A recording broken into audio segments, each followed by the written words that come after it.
Section 2.1. This is part B. In this we will talk about difference quotient. Before we talk about difference quotient, let's look what does the net change mean.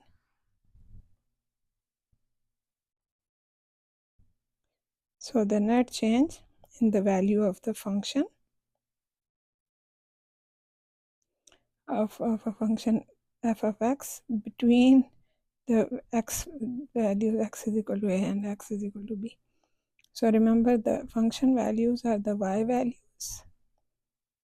So we are talking about the net change between the y values when the x values change from a to b, where a is less than or equal to b or b is greater than or equal to a. So this is kind of common sense that value is f of b minus f of a. So the idea is, it will be actually more clear with the coming definition. Notice here, why are we saying f of b minus f of a? Because when x is a, the function value or the y value will be f of a. So now with the new notation we write it like that. So this is basically just the y value for when x is a. And when x is b, the function value or the y value is f of b. Now net change, when we talk about net change, remember it is the change in the y values. So example. So because I am continuing the 2.1 section, so last time we did example number 3, so this is example number 4. The graph of a function f of x is given below. Find the net change in the function between x is equal to 0 and x is equal to 5. So at 0, the function is over here. So we see the y value associated with the x value 0 is 4. So this point is 0, 4. And then the x value 5. So x value 5 is here. So it means the function value point is over here and the point is 5, 2.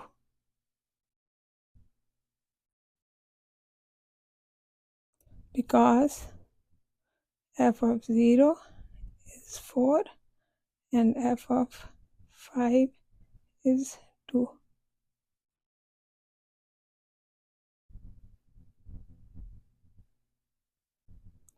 Okay, so now the net change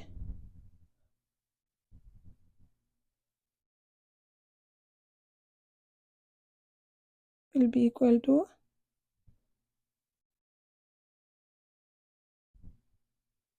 f of 5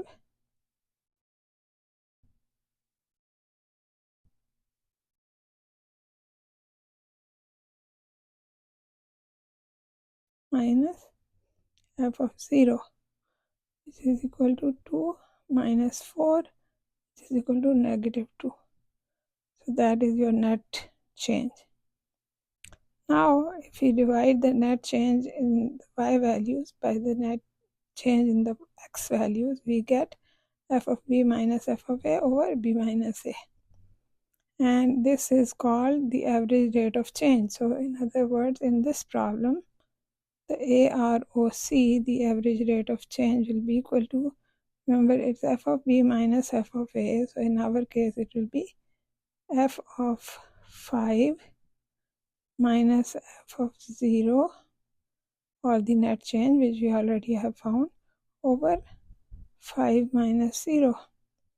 So it will be negative 2 over 5.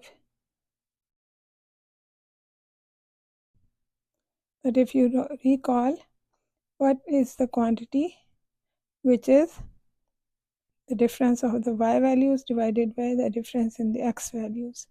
If you recall, you have seen that before. That is the slope of a line passing. So here we write another name for the average rate of change is difference quotient. So this is another name. That's what the heading is. And if you recall, this quantity, which we are calling average rate of change or difference quotient, is actually the slope of the line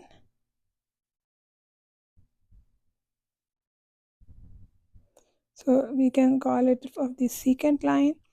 So when we are talking in terms of AB, we say slope of the line passing through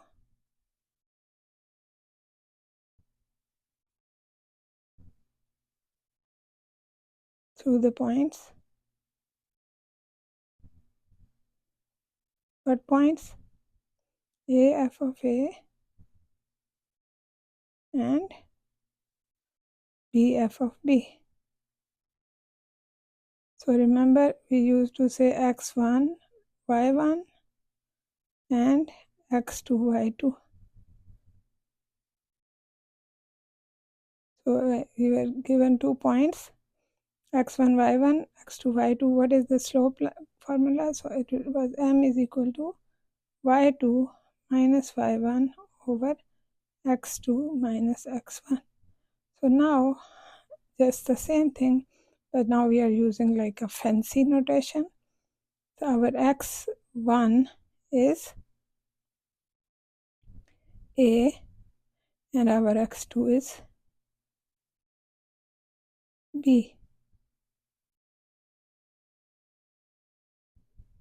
So that's why our quantity f of B minus f of A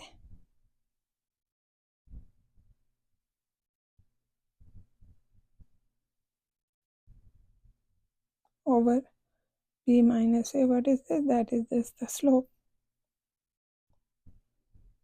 Okay. So we note that these three quantities are equal to each other. What are equal to each other? The AROC, which is the same thing as dq, the difference quotient, which is the same thing as slope of a line.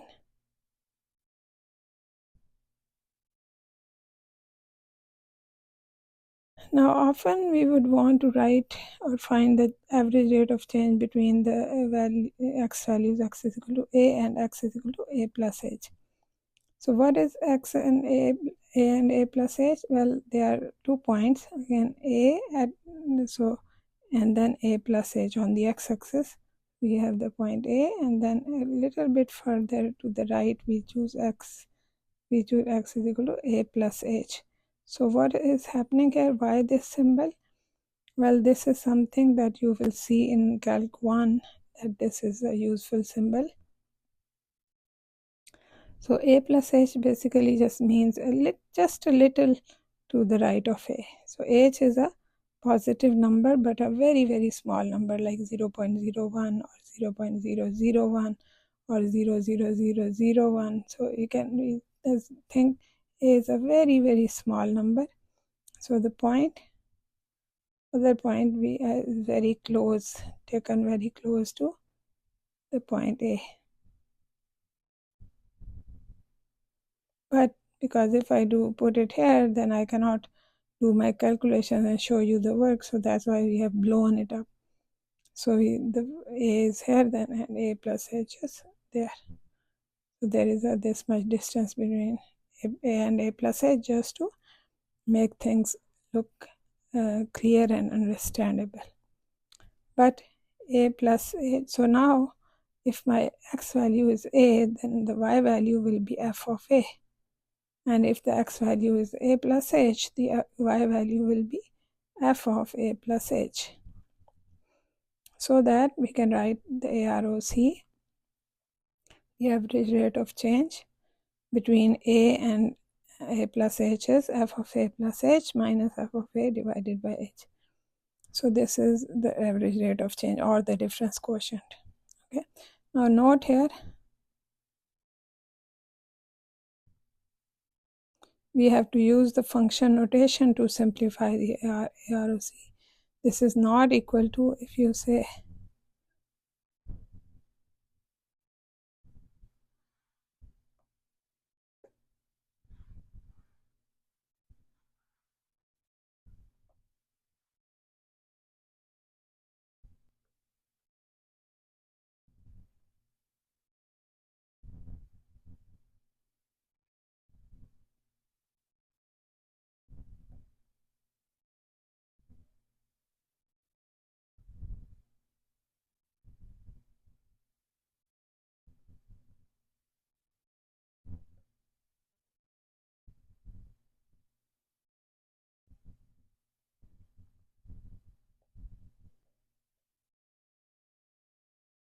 Okay, so this is wrong way of doing it, because f of a plus h, this is not multiplication here, and this is not multiplication, this is a notation, it's a function notation. So what it means is that in your function, wherever you have the x value, you replace it by, in this case by a plus h, and in this case by a, and then what you get, you put it here in the top, and then divide it by h and do your simplification. So what type of simplification? That depends on the function. Okay, so note here now, sometimes we can talk about the average rate of change between the x values a and x.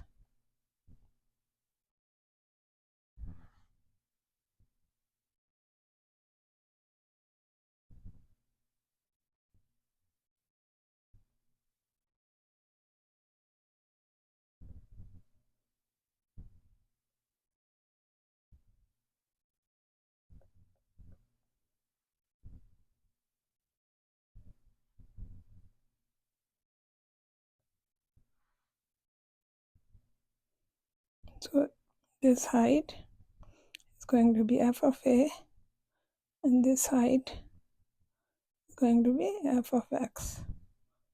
So the AROC in this case will be, the average rate of change will be f of x minus f of a over x minus a. And also sometimes we will use these values between x and x plus h. So then AROC will be f of x plus h minus f of x over x plus h minus x. The numerator stays as it is unless you use the function, and the denominator becomes h. So this is another way of giving the average rate of change. So there are three versions which are going to be used, but mostly these one, the first one with the f of a plus h minus f of a over h, or f of x plus h minus f of x over h. So what is the third version? I just showed you, it is f of x minus f of a over x minus a. So these are the three versions of the difference quotient. Okay, I hope you understand this. Let's look at this note. Note 1 is, it is important to learn how to evaluate and simplify the difference quotient, because this is the basis for defining the derivatives and will be extensively used in calculus 1. It is very important that you know how to simplify and get the final answer for the difference quotient. Some students think that just getting, the setting up this quantity, this expression, that or one of these expressions, that is what is required. No, that is not the only thing required. First you have to set it up, then you have to simplify, and you have to go until you can cancel the denominator. Note 2, evaluating the difference quotient involves simplifying the numerator in such a way that the denominator vanishes. So in the first case, the denominator is h. Second, also denominator is h, but in the third case, the denominator is x minus a. Okay, so now we start examples. So they are long, so I will do one by one in the next videos. We'll stop here.